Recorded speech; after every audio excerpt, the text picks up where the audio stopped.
Olá para vocês que nos acompanham no programa Esporte Executivo aqui na Exame.com. Seguimos nossa roda de conversas com os mais diversos e importantes stakeholders do universo esportivo. Hoje é uma conversa muito interessante porque eu me abasteci de questões racionais, mas vai passar por algumas emocionais. Falo com o Eduardo Galetti, ele é vice-presidente sênior do UFC para a América Latina. Eduardo, seja muito bem-vindo ao Esporte Executivo.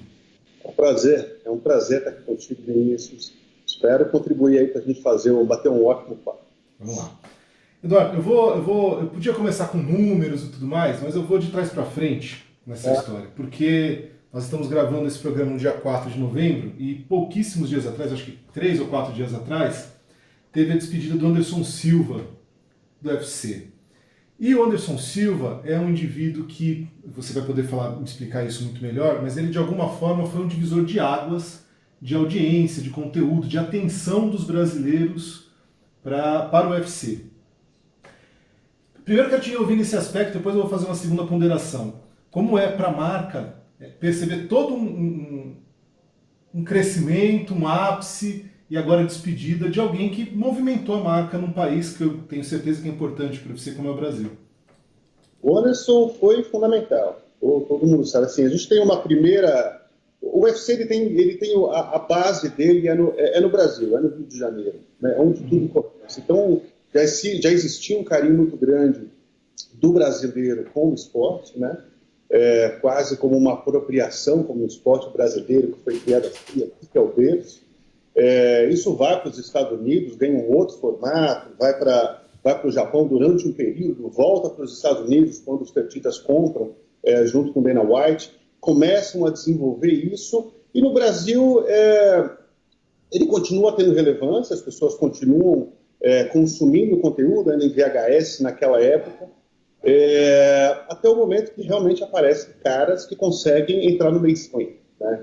que conseguem juntar carisma e uma personalidade muito forte e performance.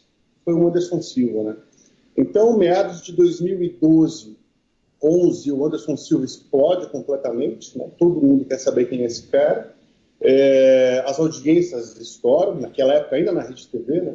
E, claro, abriu os olhos, né? A Rede Globo realmente teve que mudar um pouco, dentro tinha uma rejeição ainda, né? A Globo ainda tinha uma rejeição naquela época do esporte, violência, uma série de coisas, e abraçou a causa, né? Existiu um lado grande na Globo naquela época que entendeu, né, o poder daquele conteúdo e trouxe para dentro de casa. E aí foi realmente a formação, né? Trazer o Anderson Silva, aquela luta dele histórica contra o Vitor Belfort, contra a Tio Sonnen, aquilo vai para o Brasil inteiro, a gente está na televisão aberta, as maiores audiências, dando 18, 20 pontos, 2, 3 da manhã, aquilo era algo absolutamente impressionante, né? O Anderson Silva ainda detém os recordes de audiência até hoje, não só de performance de vendas, mas como de audiência até hoje. Ele foi algo muito único, né? Que aconteça de novo, né? Esperamos que aconteça de novo. Esse é o exercício. Vocês trabalham para isso, inclusive. Né? Esse é o exercício, né? Esse é o nosso desejo, esse é o trabalho que o Rodrigo Minotaro faz aqui no Brasil, de seleção e tal, de atletas, né? E toda essa parte de desenvolvimento. Depois ele tem uma trajetória difícil, né? O Anderson passa por momentos difíceis, primeiro com uma derrota do Chris Weidman em 2013, se eu não me engano, depois ele quebra a perna, uma fatalidade, né, na carreira dele, fica um tempo enorme parado, depois vem o doping, uma série de coisas, e aí ele consegue voltar, né? E você vê como é interessante, né? Depois de tudo isso, depois de tudo que acontece, imaginando que quando já está aos 45 anos de idade, ele ainda bate todos os recordes, ele ainda é reconhecido. A despedida dele, não só no Brasil, mas no mundo inteiro, foi assim, bateu todos os recordes. Então é incrível, é incrível. E emocionalmente é muito forte. Ele é místico, ele é quem trouxe, ele tinha uma magia em torno dele. Não, e é esse que é o ponto, Eduardo. Eu assim, não sou um praticante de MMA, de luta, eu comecei a assistir por causa do Minotauro e do Anderson Silva, comecei a assistir o UFC assim, e Cara, de tempos pra cá, eu continuei assistindo, talvez não na mesma intensidade do início que eu assisti, até também porque a vida vai mudando, né? A vida de pai e tal. Mas eu não me recordo da última vez que eu me emocionei vendo uma luta como eu me emocionei. Eu voltei a chorar vendo UFC no último sábado. Foi muito lindo isso. E é lindo porque a gente percebe como que um esporte, como que um atleta pode alcançar as pessoas, né? Claro, você vai pensar nessa estratégia como o UFC, mas a responsabilidade que um atleta, que uma modalidade e que uma entidade como o UFC tem, alcançando as pessoas em patamares emocionais, não só nos racionais. E a relação do brasileiro ela é passional, é bastante passional com o esporte. É um público que gosta muito do atleta brasileiro, né, pela representatividade que ele tem. Então, sempre a ideia do Brasil contra alguém representando o Brasil é algo muito importante. Né? Essa conexão é muito forte do brasileiro. O brasileiro é 880, né? É love and hate. Né? Então, quando está ganhando é maravilhoso, quando está perdendo é pior, mas isso é o reflexo do tipo de ligação que o público tem, que a audiência tem com o atleta, com o esporte. Isso mudou um pouco, né? A marca já se posicionou mais, né? Muito mais forte.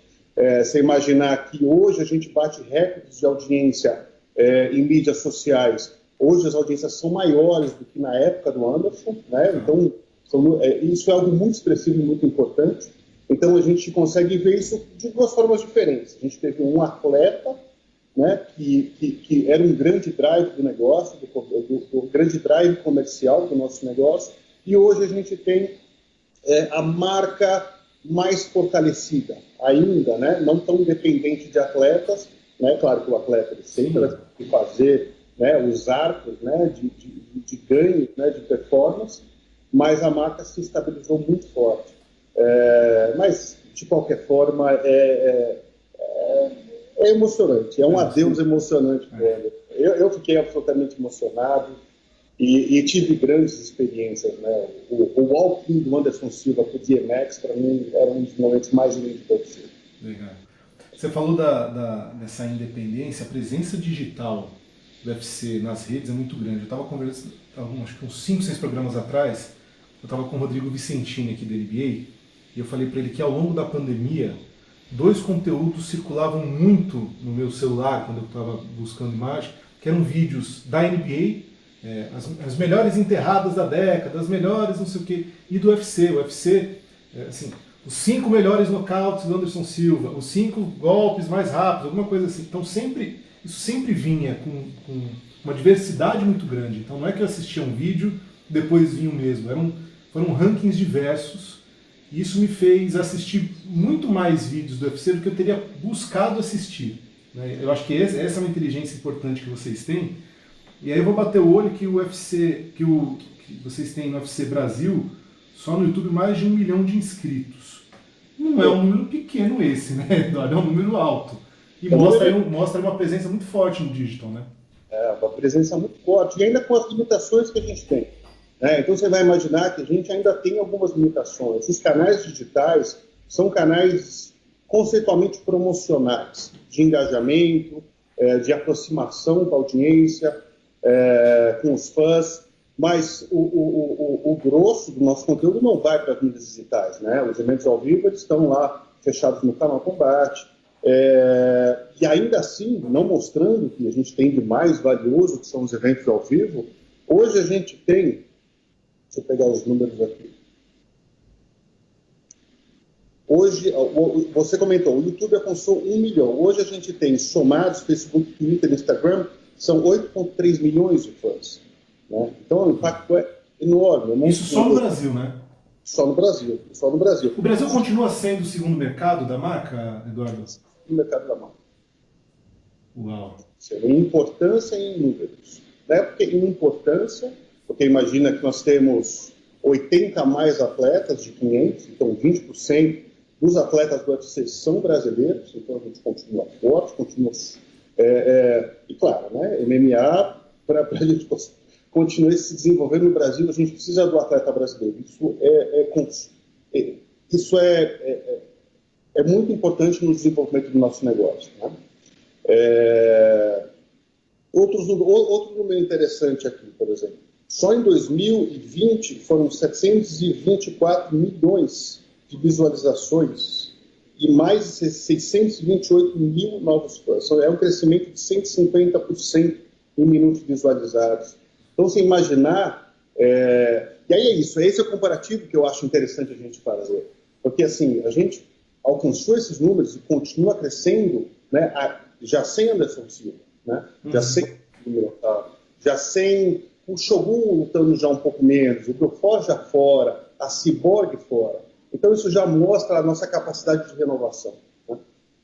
E essa renovação que vocês mostram depende muito da parte técnica, claro, porque se não tiver mais atleta nenhum do país, não vai ter renovação no país, mas passa por um processo estratégico de vocês, dessa renovação, porque vocês também poderiam falar assim, olha, temos aqui o Anderson Silva, Vitor Belfort, a Cris, que você citou, e vamos ver o que acontece. Não, me parece que há um trabalho estratégico nesse sentido, de oportunizar atletas novos, de mostrar caras novas, não só do Brasil, né? Aí isso funciona dessa forma, mundo afora. É isso mesmo. A gente tem várias formas de entrar. Então, por exemplo, por exemplo agora, o Contender Series, que está acontecendo agora, tem 3 brasileiros. Né? Então, é uma porta de entrada. Né? Outra porta de entrada muito importante é aqui no Brasil. Né? Então, a gente tem o Rodrigo Minotauro constantemente em atleta, analisando todos os eventos nacionais de MMA, visita todos, conhece todos os promotores, conhece todos os atletas, tem um ranking nacional de quais são os que estão performando melhor. Dentro disso, isso é apresentado para os matchmakers, né, Dana White, Mick Maynard, Sean Shelby, eles analisam, e isso tem cada vez melhorado, porque cada vez mais a gente consegue colocar dentro do UFC atletas mais competitivos, né? O que no passado muitas vezes não era assim. Às vezes a gente colocava atleta lá dentro que não era tão competitivo, mas entrava tinha um bom manager, alguma coisa nesse sentido, né? Então, de fato, sim, estrategicamente o Rodrigo Minotauro é responsável por isso, porque a gente entende que esse é o coração do nosso negócio. Então, uma coisa que eu acho... brasileiro é super difícil. Não, eu acho uma coisa muito interessante, que assim, pode até não ter sido campeão. Yuri Marajó vem de uma ilha do Pará, né? E claro, lá é ídolo e tudo mais, mas essa capacidade de identificação de talentos, porque poderia continuar numa ilha no Pará, porque estava disputando eventos regionais e tal, e esse olhar clínico de vocês é muito interessante, né? E isso também expande o alcance no meio digital. Você já teve a oportunidade de conhecer Souro, da onde vem? Sim. Tá? Sim. Eu tive uma oportunidade interessante. Tem um documentário... A família da minha esposa é de Belém do Pará. Ela é de Belém do Pará. Então eu tenho a felicidade de ir para lá algumas vezes. Para o Pará, né? Para Soura eu fui uma vez só. Para Soura eu fui uma vez só também. Foi um documentário que nós fizemos em parceria com o Canal Combate e com a Academia de Filmes, com um diretor conhecido, o Tadeu Jungle e tal, e a gente foi mostrar um pouco as lutas de raiz brasileira. E, na verdade, ali, Soure, tem a luta marajoara, é o coração daquilo. Eles são apaixonados por aquela luta. E aquela luta é um grappling. É uma espécie de luta olímpica, né? Então, essa luta agarrada, de queda, de jogar no chão, eles são acostumados, eles estão lá, é o dia a dia deles, né? E sim. E, na verdade, esses caras, eles começam a crescer nessas regiões, depois vêm para os grandes centros, começam a lutar num jungle, lutar num Chotô, lutar num Max, num Tigers, nesses tipos de eventos, começa a criar mais visibilidade até que ele consegue entrar no UFC. Sim, mas aí esse é o mérito da marca, de você conseguir identificar e buscar o talento. Claro, o talento pode não estar lapidado, mas identificar um talento bruto que pode se desenvolver dentro da marca, né? Porque também se vocês esperarem só ter atletas absolutamente prontos, outras marcas vão crescer antes de vocês, né? A base, né? É a base. A gente aprendeu isso no futebol, a gente aprendeu isso em tantos lugares. Cuidar da base é importantíssimo. E esse é um trabalho que só um olhar como o do Rodrigo, dos matchmakers, do daí não é possível. Eles olham esses caras... E é interessante, porque às vezes você vê caras que não têm um recorde bom, mas mesmo assim está no momento de ascensão, e eles conseguem identificar isso. Aí sai da minha área. Mas claro, sim, mas aí voltando para a tua área, a gente está vivendo uma era, Eduardo, você sabe disso melhor do que eu, que era de produção de conteúdo. E eu fui conversar com a tua equipe antes de a gente gravar aqui, e eles me falaram o seguinte, que o UFC produz 2.000 horas de conteúdo anualmente. Numa época da vida, da sociedade, em que a gente, vive de construção, criação de conteúdo, e dois, as pessoas por uma questão da pandemia ficaram isoladas, esse conteúdo produzido é ouro para vocês, né? Absolutamente. É o que a gente vive. A gente gera, cria, né? Distribui e comercializa. Esse é o nosso... claro, tem um evento, né? Se coloca um evento lá, é um evento de luta, e a partir da geração daquele conteúdo, tudo que a gente gera em torno daquilo, documentários, conteúdos promocionais, entrevistas, né? A parte jornalística editorial, tudo isso para dar suporte.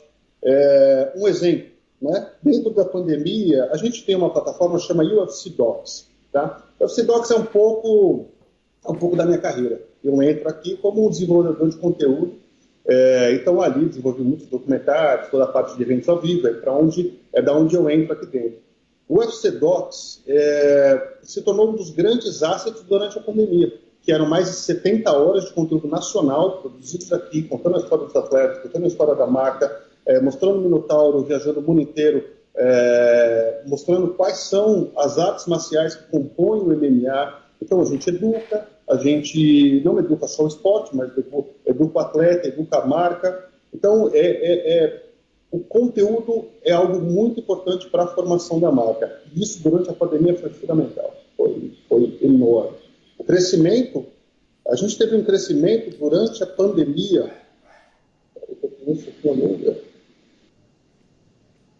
160% cresceu a base dessa plataforma UFC Docs e o número de views cresceu 200%. É interessante, né? É interessante, sabe por quê? A gente tem outras modalidades que talvez o ápice... Claro, o ápice de vocês também é a luta, né? Então, quando as pessoas querem ver a luta na hora que ela está acontecendo, quem é que vai ganhar, quem é que não vai, como é que vai ser...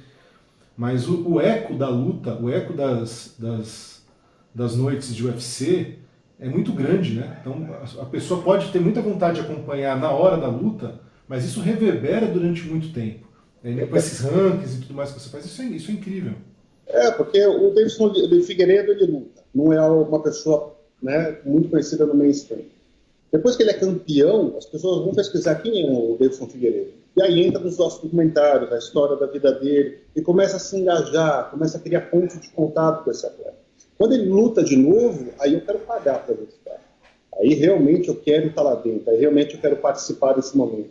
E aí essa é a construção do grande nome que foi o Anderson Silva, e esse é o nosso exercício de construir outros nomes, né, que é uma somatória de fatores, né? Obviamente a performance do atleta, carisma, capacidade de se comunicar, claro, entra uma empresa que produz conteúdo para ajudar a colocar o cara em cima. Então, qual é essa receita do sucesso que você começou a falar?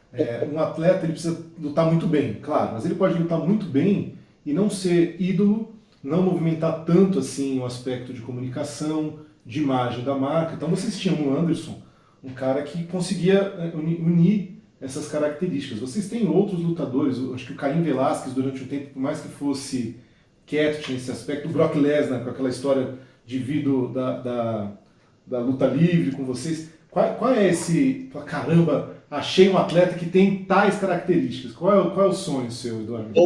All-in a gente chama, né? Ronda Rousey, Conor McGregor, são esses caras que parece que tem tudo pronto, não sei, parece que nasceu pronto. Nasceu para isso, né? Nasceu para isso, é difícil. É assim, é a equação que a gente tem aqui todos os dias. Tem grandes nomes, grandes atletas que não respondem. A audiência não responde, não cria conexão, não funciona. Né? E tem atletas que não performam, que vão super bem, que geram grandes audiências. Então, não tem uma receita muito clara, muito fácil. Então, o que a gente faz? Tem que investigar no atleta, o que na história dele é interessante. Né? Então, por exemplo, né, o nosso campeão, Davidson Figueiredo agora, nasceu lá, o avô dele faleceu um pouco antes de disputar cinturão, ele acaba pegando Covid no meio do treinamento, volta para cá, quase não luta, vai para a Ilha da Luta, consegue ser campeão. Então, toda essa história, toda essa narrativa, quando acaba tudo isso, a gente começa a mostrar tudo isso, quem é esse cara, aí que começa essa construção. Se ele vai se tornar o Anderson Silva, é difícil saber. É difícil, a gente espera, obviamente. Né? A nossa ideia e nosso objetivo sempre é fazer cada vez crescer, cada vez expor, cada vez que eles tenham mais visibilidade. Porque todos eles são demais. Todos os atletas são pessoas brilhantes, super interessantes, mas tem alguns que não gostam de fazer mídia. E nisso o UFC respeita bastante. Eu lembro quando, alguns anos atrás, as tais das superlutas eram muito difíceis de acontecerem, né? As mudanças de peso e tal. E hoje me parece que esse movimento ele é muito mais natural. O McGregor fez ali um movimento, agora o Adesanya também falou que vai fazer e tal. Isso para vocês, como conteúdo, é muito interessante, porque é uma espécie de um teste de fãs, de base de fãs, talvez de categoria e tal. Ou para vocês que pensam no conteúdo, não na luta especificamente, mas no conteúdo ser reverberado, dá na mesma, Eduardo? É diferente. Porque assim, os dois trazem, porque normalmente quando tem esses casamentos de superluta, já são dois grandes nomes. E aí você junta duas grandes coisas. É Conor, vamos lá, vamos sair um pouco do nosso âmbito. Conor McGregor e o Mayweather. Né? Sim. Foram uma das maiores vendas históricas, inclusive para a gente, porque a gente tinha participação nesse negócio. Khabib agora querendo lutar com o Georges St-Pierre. Então, você traz Canadá inteiro, toda a história do Georges St-Pierre, com toda a Europa, leste europeu e o resto do mundo querendo ver o Khabib lutar de novo. Então, essa união, cara, a gente tem muito mais história para contar. É maravilhoso. Isso aí é um prato cheio para quem cria conteúdo, para quem gosta de trabalhar com isso, é maravilhoso. E aí tem nessa história de trazer novas bases de fãs. Eu me lembro quando eu estava uma das primeiras noites de disputa de cinturão da Honda. E esse público tinha um olhar machista que mulheres não podiam lutar. Né? As mulheres não deveriam lutar, que aquilo não era luta, tinha que estar em outra categoria, um evento especial e tudo mais. E aí, claro, eu vou falar porque é brasileira, mas poderia não ser. O que a Amanda vem fazendo encaixa muito nesse perfil de lutar muito bem, conseguir ter base de fãs, gerar conteúdo. O quanto também isso não é interessante para você... Vamos lá, porque antes você tinha homens e mulheres assistindo aos homens. Mas o fato de ter mulheres lutando, também isso é inspirador para uma nova geração de mulheres. A gente tinha a Cris, né? Mas a Amanda ela consegue ganhar em duas categorias, consegue ganhar da Cris, que eu não acreditava nisso. O quanto que isso não inspira, tanto para fãs quanto para novos praticantes, Eduardo? É absolutamente inspirador. Assim, sabe que as mulheres tomaram e conquistaram o lugar delas dentro do UFC. E ponto final. São fortíssimas, as categorias são fortíssimas, as audiências são enormes, elas trazem patrocínio, elas colocam lutas maravilhosas. As lutas da Amanda são... Sim. É brutal. A Amanda é maravilhosa, né? A Amanda é a maior de todos os tempos. Hoje ela é a maior de todos os tempos no MMA feminino, de longe. Hoje ela tem 2 cinturões, vai defender os 2 cinturões, algo que nunca ninguém fez. Né? Normalmente quem sobe não defende os 2. Ela está defendendo os 2 cinturões. É tão importante, isso é tão importante não só para, além de ser inspirador, não só para elas, para novas gerações, né? Então, você imagina a Amanda Nunes, uma homossexual assumida, casada com uma lutadora do UFC, um dos momentos mais importantes da história do UFC, tá? Um dos grandes eventos do UFC 200. Você tem a Amanda sendo campeã, subindo no octógono e beijando a esposa dela. Assim, muito representativo, né? Olha que transição, que comprimento, né? Como é bonito isso. Então, imagina o quanto isso serve de inspiração para as meninas jovens, não só atletas, não só as que querem ser atletas, que vão seguir o mesmo caminho, mas também se reconhecer, de imaginar que elas têm espaço, elas podem. Né? Então, é uma afirmação e empoderamento feminino muito importante. E o UFC também... E você também gosta de se posicionar dessa forma, tá? É muito importante para a gente mostrar o quanto a empresa trata o esporte feminino e masculino, a mulher e o homem da mesma forma, tá? Claro, suas, né? Cada um com a sua história profissional, com o seu momento, outros e tudo mais. E um exemplo bacana agora é a nossa parceria do Halls. A gente fez uma parceria do Halls com a Mondelez, né? E essa parceria do Halls UFC, a nossa garota propaganda do Halls, né, vai ser a Amanda Nunes. Amanda Ribas, perdão. Amanda Ribas. Amanda Ribas. Então, máximo. Muito bacana. E gelei mais fui. Essa é a ideia, né? Tá. Do momento. E não só isso, e a gente vai filmar a campanha dentro de casa, isso é outra coisa também super interessante, né? Toda a operação nossa, a geração de conteúdo é feita dentro de casa, com algum pessoal de fora, dos Austrália. Essa campanha do Halls, a gente filma agora, infelizmente a Amanda pegou Covid, a gente teve que esperar um pouquinho, ela está bem, graças a Deus, tem ela e o pai, tem a São Paulo, e a gente filma. E esse gelei mais fui que a gente se associa com o Halls, ele não está ligado ao gelei mais fui subnoctógeno. Gelei mais fui quando ela sofria bullying, que estava forte demais, porque lutava das amigas dela. Gelei mais fui quando a família decidiu que não era esporte para mulher, ela não deveria fazer aquilo. Entende? Coisas assim que reafirma a mulher nesse esporte e reafirma a mulher nesse momento. É super importante. E reafirma a função social do UFC, né, Eduardo? Nossa função social é vital. E a gente cuida disso com muita responsabilidade. Não só isso, tá? Como os trabalhos que o Minotauro faz há anos, né? Com aulas com crianças e entidades. Outra parceria é com a Refit. Né? A Refit é uma empresa... a grande parceria nossa aproximação com a Refit é pelo universo social. Porque eles têm a usina de campeões, que é a molecada que é treinada pelo Pedro Riz, mais alguns profissionais, e o Raoni Barcelos, que é um atleta de alto nível, deve ser saindo da usina de campeões. Ele faz o ato completo, né? Ele completa o ato. E a gente também vai filmar agora eles daqui uns 15, 20 dias também nessa mesma história. E tem um documentário rolando só sobre MMA social. Isso mais para frente a gente pode falar, mas é algo bem bacana. Eu vou fazer uma pergunta antes de a gente terminar, porque para mim não faz muito sentido. Vocês hoje são parceiros no Brasil do Grupo Globo, né? Estão lá no combate e tal.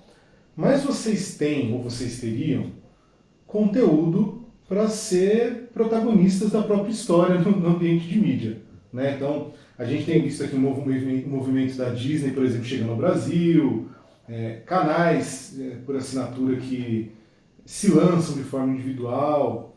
Eu não vou falar para você me dizer assim, vamos fazer, não vamos fazer, mas não seria um absurdo pensar nisso, né, Eduardo? Olha, vocês têm público, vocês têm a base de fãs, vocês têm os eventos, vocês têm tecnologia, vocês têm o conteúdo, vocês podem até ter parceiros comerciais, mas vocês poderiam seguir essa carreira solo, não? Absolutamente. Assim, olha, deixa eu te dizer, hoje o UFC, primeiro, acho que o mais importante, a gente tem uma parceria de múltiplos anos com a Globo, super parceiros, sempre foram absolutamente parceiros com a gente, em televisão aberta, em televisão fechada, nos meios digitais, em todos os editoriais, novela, último episódio de novela com a Geise entrando no octógono, uma coisa gigantesca. O filme do Aldo também foi uma parceria junto com a Rede Globo.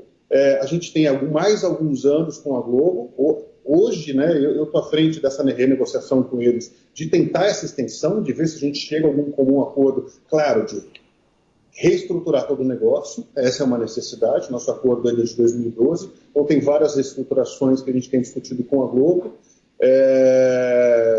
Então, nosso desejo é a renovação, nosso desejo é uma parceria de longo prazo, mas sim, respondendo sua pergunta, sim, a gente tem toda a capacidade, em vários países que o UFC já opera dessa forma, que é o D2C, né? Que a gente pode fazer um D2C direto na nossa plataforma, que é o Fight Pass, o UFC TV, ou pode fazer parcerias comerciais, com distribuição B2B2C, com empresas de telecom distribuindo o seu produto OTT. Tem várias formas de fazer isso. Sim, a gente tem condições, a gente pode fazer. Obviamente, a gente avalia todas as possibilidades no momento desse, né? Especialmente no momento de transição tão grande da sociedade, da forma de consumir conteúdo. Mas hoje ainda, e pode ser que por muitos anos, o Globo seja o nosso parceiro comercial para o Brasil. Eduardo, muito obrigado pelo papo. Assim, é um papo que fiquei muito honrado de ter contigo. Eu admiro muito o trabalho que vocês desenvolvem. Acho que a pessoa pode gostar ou não do MMA, mas o trabalho feito como conteúdo do UFC no Brasil é absolutamente brilhante. Então, obrigado pelo papo, parabéns pelo trabalho que vocês vêm desenvolvendo. Eu te agradeço demais, foi um prazer, ficaria aqui umas meia hora fácil. Eu também. Não respondi nem metade do que eu estava preparado aqui. Não, assim, eu por mim, converso tem muito tempo, mas no mundo hoje do conteúdo, as pessoas vêem um conteúdo de 1 hora e ficam com preguiça, tá? Então eu vou... Absolutamente. Mas a gente conversa de novo muito em breve, pode ser? Sim, estou aberto, adorei, muito obrigado. Obrigado pelo carinho, obrigado pelo olhar, um olhar super positivo para a marca e um olhar bem crítico, assim. Você me passou coisas que é a nossa realidade hoje, né? São coisas que é o que a gente vive, são as discussões que a gente tem internamente. É muito difícil pensar daqui 2, daqui 3, daqui 5 anos como as coisas vão estar. É difícil estar à frente da curva, né? Esse é o nosso exercício sempre, do ponto de vista de negócio, desenvolvimento de negócio e criação de conteúdo é a minha casa, é o que eu mais gosto de fazer. Então, que bom que você gosta e aprecia. Obrigado, Eduardo. Obrigado também a vocês que nos acompanharam até agora. Foi um prazer conversar com o Eduardo e ter a sua audiência. Um abraço e até a próxima.